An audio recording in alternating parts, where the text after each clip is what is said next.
So I bought 2 more buckets for the Typhon Terra XVIII excavator. Now it's the Caterpillar 301.8 mini excavator. I bought like a 42-inch bucket, the 18 that came on it, and then I also bought like a 8-inch bucket as well. So trenching, digging, and I have a ditch cleaning bucket basically. So there's the 8, the 18, and the 40, almost 40. I think it's like, is it 39 or I forget.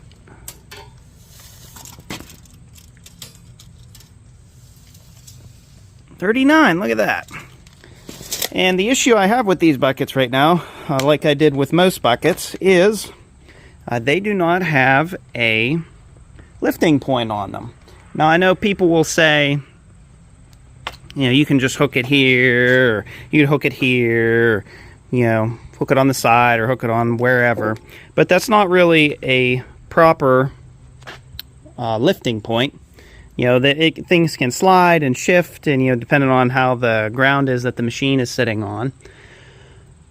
So I'm going to put some lifting points on these 2 buckets. Actually, all 3 of these, they all need them.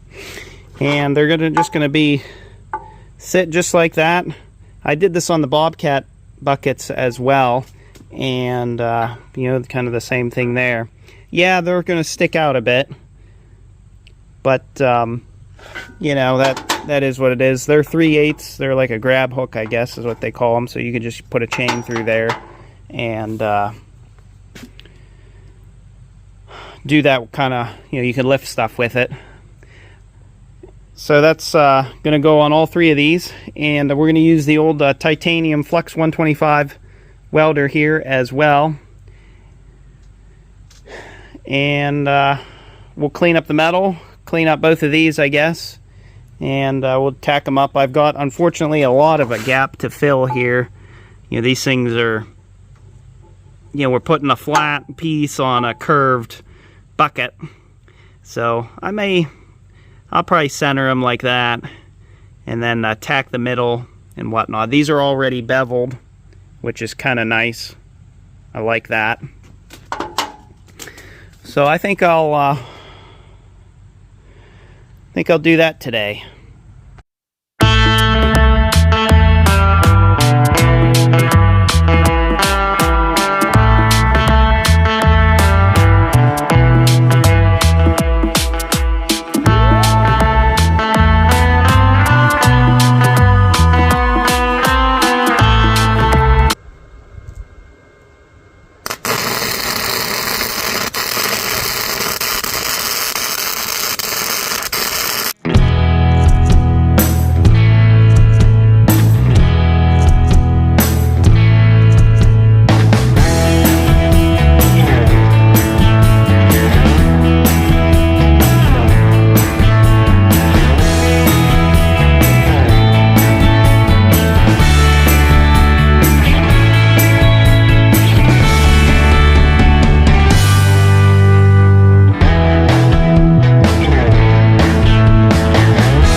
all 3 hooks are welded onto the buckets, and I guess I'll show you my welds here. Yeah, they're not the prettiest. This is flux core, but you know, for a machine that can lift what, maybe 1,000 pounds, I think these things are just fine. So that's the one on the big bucket, and then these 2 here, not too bad. I know some people are going to say that they're pretty ugly. This one turned out not too bad, but that's about as best as I can get with a flux core welder. Nothing against the titanium.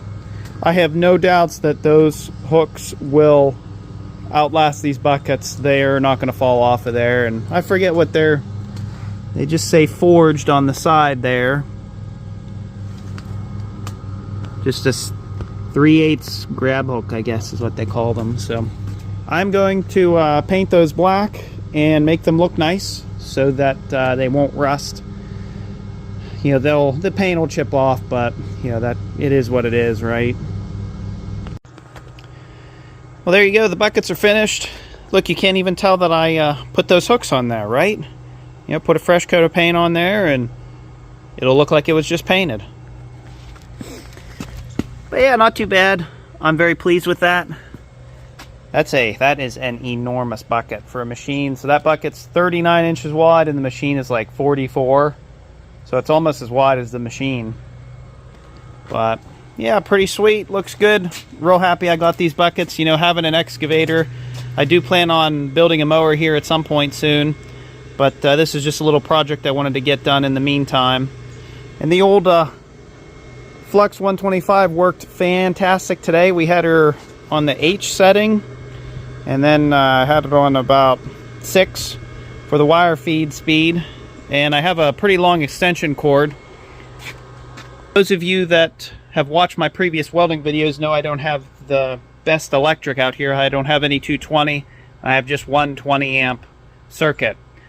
And this welder usually will trip the breaker every once in a while, just because the wiring here to the panels probably, oh man, I bet it'd be probably 100 to 200 feet at least. And you know, there's voltage drop and stuff the longer the wire that you have. So that's kind of why that thing pops the breaker. It didn't pop the breaker today, so I'm not sure what what was up today. It worked flawless and fantastic. And in case anyone that hasn't seen the other videos, my other welding videos, this is my only gripe with this welder is the